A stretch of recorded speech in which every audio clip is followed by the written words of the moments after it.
Hey, that's a heavy topic. Why the hell are you won't talk about this? Isn't this channel about yoga?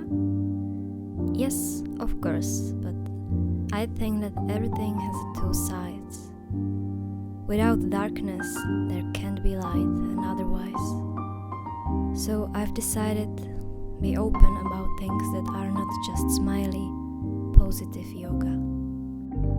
All of us have some problems in our lives, and I've been through a lot, and I want to help people who feel lost, not just through yoga, but even through showing you how I overcome fears and anxieties every day. Well, maybe you are gonna recognize yourself in this, and maybe my story can save your life. So let's dive into my story and just listen.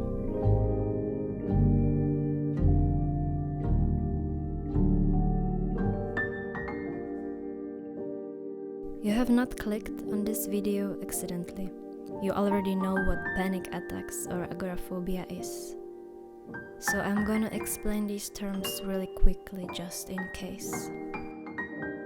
First of all, anxieties can be good. For example, positive stage fright before performance, exam, etc. Then there are bad anxieties, which doesn't go away and can lead to anxiety disorder. There can occur worried thoughts about future with physical changes, feeling of nervousness, restlessness, tensiness, etc. You know how story goes.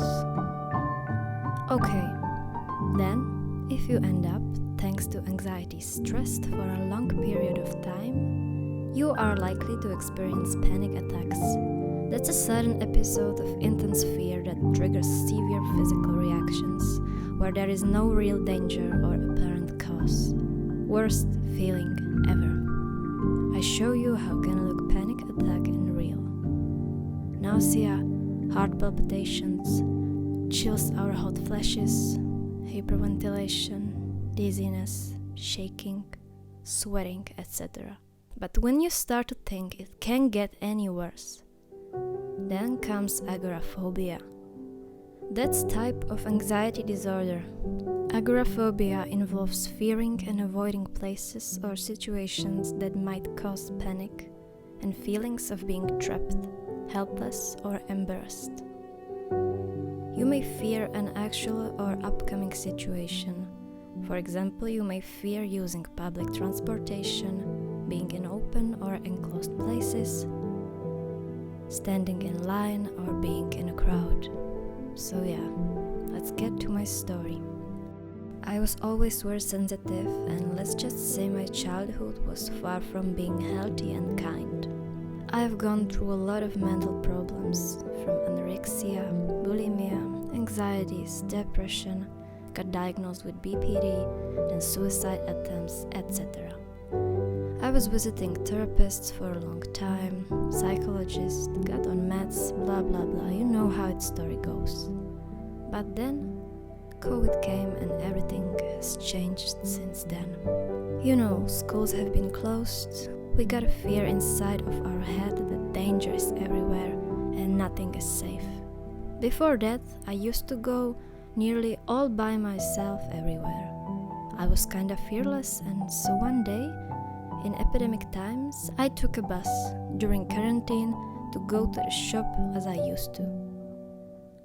Little I know that something will go terribly wrong. I got to the bus, and slowly I started to feel weird, badly weird. My body started shaking, my heart rate went up so crazy, and I started to think that I have a heart attack, and I felt absolutely helpless. Like nobody could help me, and I'm all by myself now. I was terrified, so I told my therapist at the time, and we tried to figure out what was going on. She told me it's a sign of panic attack. Okay, but then every time I tried to use a public transport and go somewhere, I totally failed, and these feelings repeated and got even worse. I tried so hard, but nothing was changing. Meds helped just with symptoms, but not with the problem itself. And so times went by, days, weeks, months, years, and nothing changed even when I was trying. I was losing my strength, motivation, and hope. Days got darker and darker. I felt more and more expendable and useless. I couldn't even walk out of my house without accompaniment. I felt like I couldn't finish college, couldn't go to any work. I was slowly losing friends and felt numb. Quarantine ended, but I was still having my own quarantine. The fear was everywhere. Therapies and meds wasn't helping at all at this point, and I felt like I'm drowning. And you start think about the easiest way to get out of this suffering. You know what it is. We have been there all. Do you recognize yourself in this? Well, now, what has helped you, Emma? What's the secret? Well, this may sound ultra dumb and cliche, but it was kinda yoga. I was flirting with yoga for quite long. After back injuries, I couldn't continue with ballroom dance and gymnastics, so yoga was recommended to me as a retreat way. I found it like a restless, boring stretching. Little did I know, it's so much more than exercise, and that it will give my life much more sense and will to live. Okay, this is not about yoga. We are gonna talk about this next time. Just wanted to say, get a hobby. That's my point number 1. When I was learning about Buddhism, mantras, pranayama, meditations, I was trying it on myself and wanted to know more. So I took international yoga teacher training and did it. That was the moment I felt passionate again about something that was giving me a sense. I took it step by step, and I got back to playing piano, singing, participate in our theater, and I tried to get a habit. That's my point number 2. Get a habit. If you start to get some habits in your life, you're gonna start feel that something makes sense again. You're gonna have small accomplishments and have a feeling of achievements. It doesn't have to be something big. Just maybe you wake up at the same time in a day, or make a good breakfast for myself, or maybe go out for walks. That brings us to point number 3. Start with the small walks. And listen, I know you heard this a million times and you are tired of this. Well, Emma, you think I didn't try this? I felt each time and I don't have motivation and strength to do this anymore. Well, I know exactly what are you feeling. I was there for 3 years and I couldn't go for a damp walk. But I started really small steps. I got some goal that I will maybe walk to end of my street and back every day. Okay, I failed a million times. I kept returning back. But sometimes I've accomplished that and I felt happiest in my life. Like really happiest. Just for this small thing. So I set my goal that every day, if I will feel like it, I'm gonna take a walk with my dog. And I started to explore, and by some time I explored new ways and was checking it with myself how I feel now and what's causing this feeling. And I just slowly incorporated a new habit which was helping me with feeling something again. And every day I started to walk further and further. Even these footages, what you see, are from my walks for you to stay motivated that you can do it. Which brings me to point 4. Nobody will do it for you except you. In the moment where you will finally accept that it's not anyone's fault, you are gonna start winning over the phobia or any feelings that are holding you back from living again. I know you don't want to hear this, but you have to stop being the victim.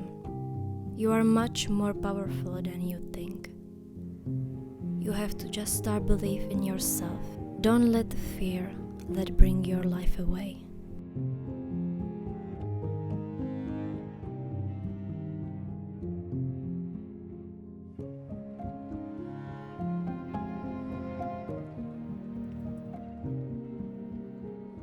Which brings me to point number 5. You have to start outweigh the bad experiences with the good experiences. You know when your fears get worse? When you let them win. You made these fears, thanks to bad experiences, stronger. You fed them up, and what happens then? You feel helpless and paranoid. Stop this circle with good experiences. They will come, even if you feel like you will be never happy and independent again. You will, but you have to trust the process and make good experiences, maybe with some small walks, talks with friends, or small trips. Which brings me to point 6 and 7. Point 6. Talk about your problems, even if you are worried of judging from others. When you start talking about your issues and not feel ashamed of them, you start to be more confident. And trust me, even when you feel that nobody understands, there are many people who will support you and appreciate you for how strong you are. Nothing worse can happen than if you will isolate yourself. That's not a good solution. Or if you don't feel safe talking to some people around you now, try to talk at least to a therapist who can help you. And how I came from this to this, that brings me to point 7, my little trips abroad. Okay, now you will see just the small parts of my trips, which will be full length in another video, but just for motivation. This is me going for the first time in 3 years somewhere and overcoming my fears on the mountains. Yes, I was doing for the first time a Ferratas. And guys, I was so scared. I was scared to my bones. But how powerful I felt when I did it and when I came back, you can just imagine. You see, it was not just smiles and happiness, how it used to be on trips. I was scared to my bones.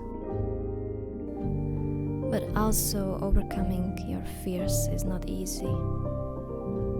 But trust me, when you start to analyze your fears and overcoming them one by one, you are gonna be strongest version of yourself, even stronger than you were before these problems. And you maybe guessed I have done this all without meds. In next videos of this series, I'm gonna tell you how I got off meds.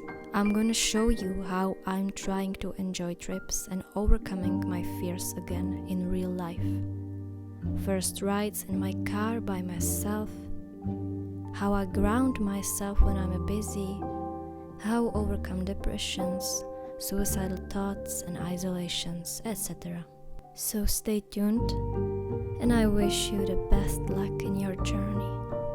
You are not alone.